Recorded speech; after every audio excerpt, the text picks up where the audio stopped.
Welcome to High Strangeness, where we ask questions and explore all that is strange and unexpected in our reality.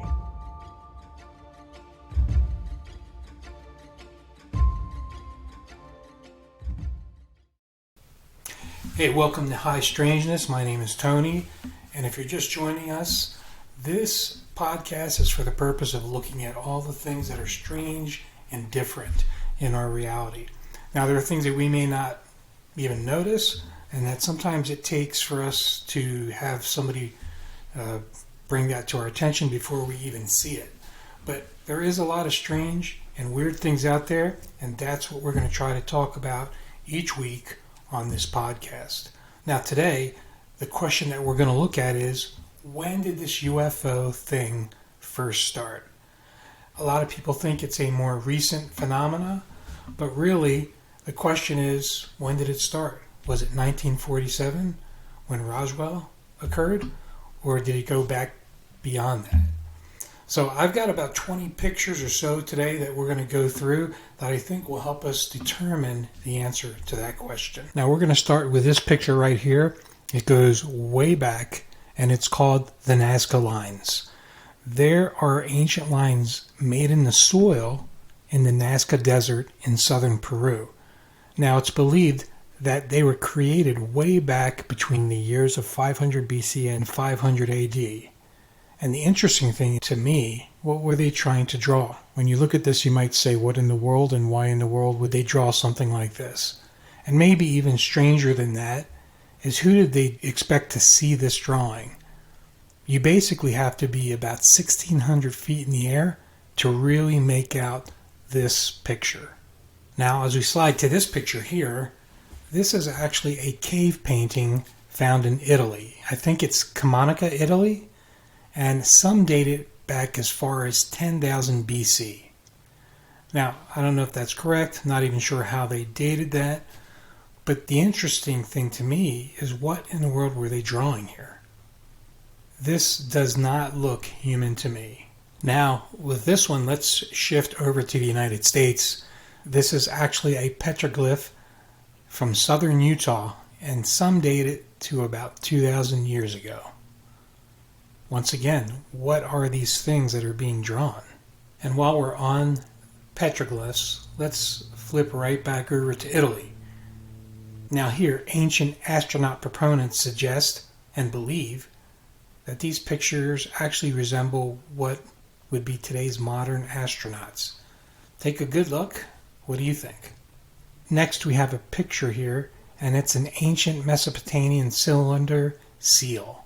I guess a seal was kind of like a stamp back at that time, and many actually date this back to about 3,500 BC. But once again, what in the world is this picture showing? It just looks like a lot of things that don't really exist, especially back then. Next, we switch over to this hieroglyph from Egypt, and it's actually called the helicopter hieroglyph. And it really does look like there's helicopters or a yacht and some other stuff on this hieroglyph, and I don't even know what to think about this. I do know that this stuff did not exist back then, or at least it didn't exist from humans. So I wonder what they were looking at to get these ideas. Now, how about this one?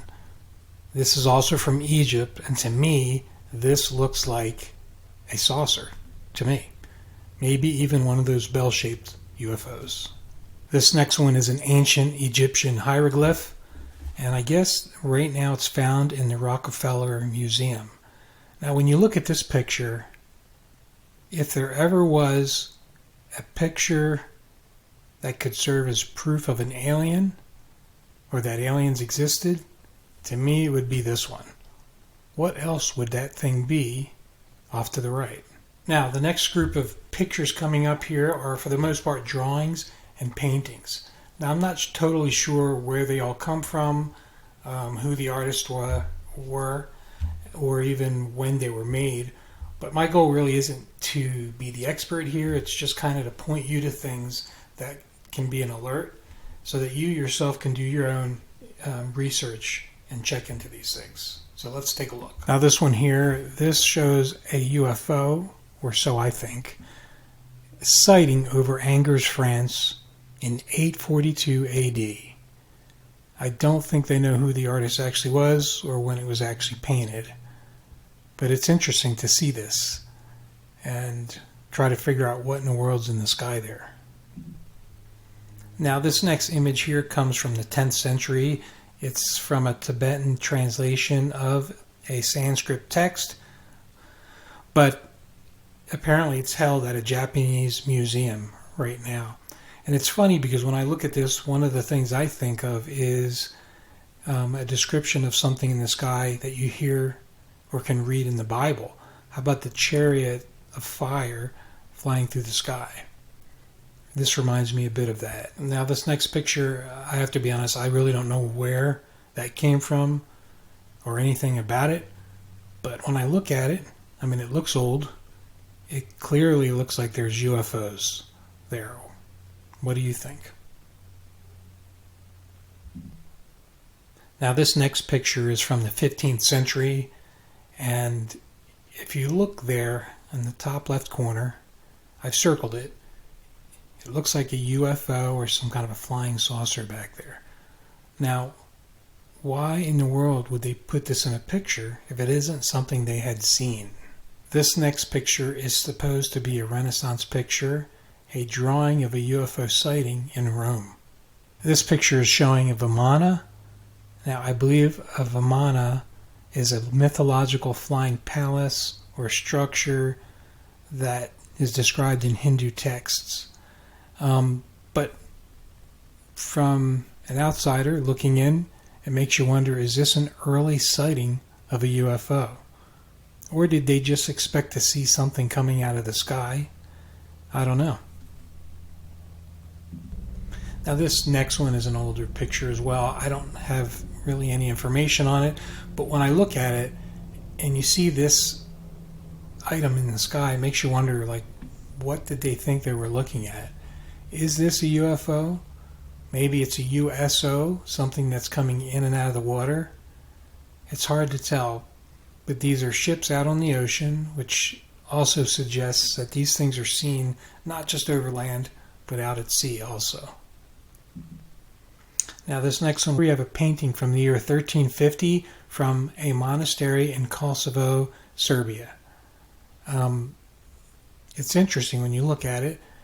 This one really has fascinated UFO enthusiasts over the years who went looking for historical evidence that UFOs have been seen in the ancient past. Now, I circled a couple of things here in the corners that look to me like UFOs.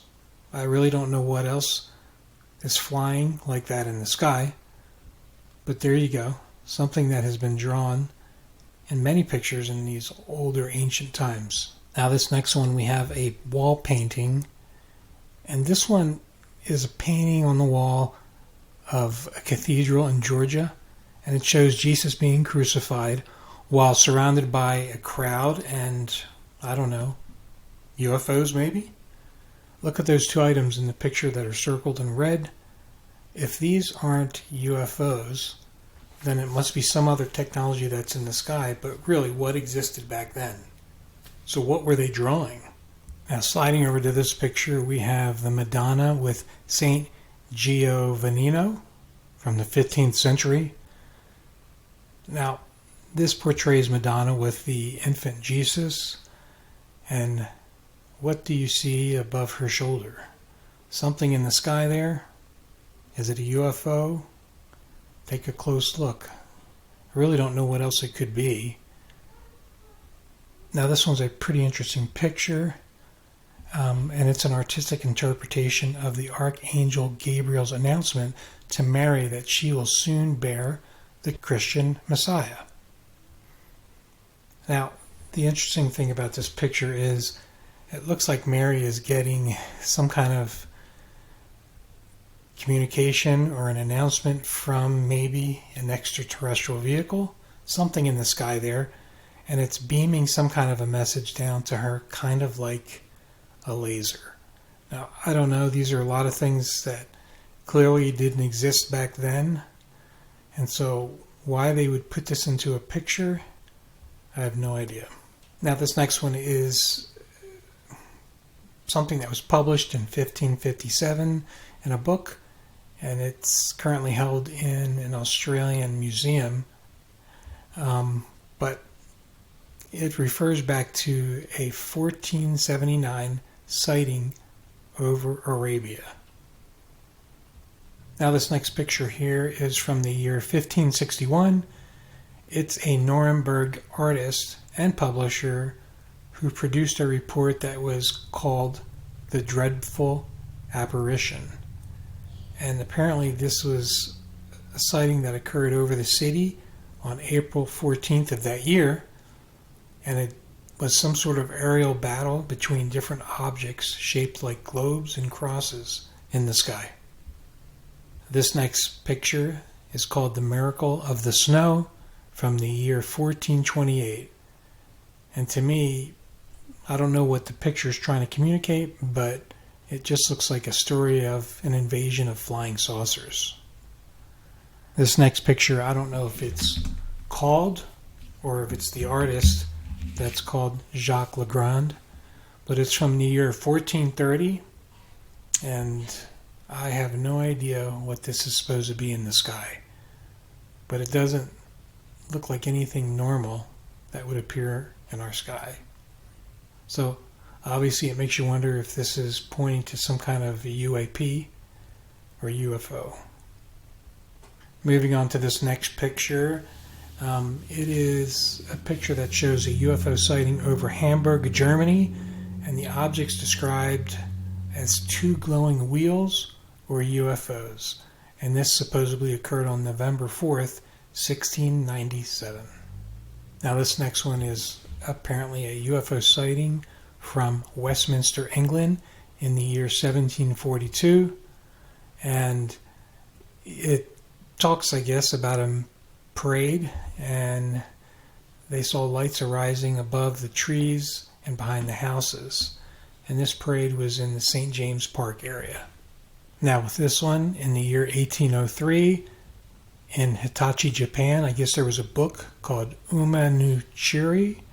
I guess that translates to dust of apricot.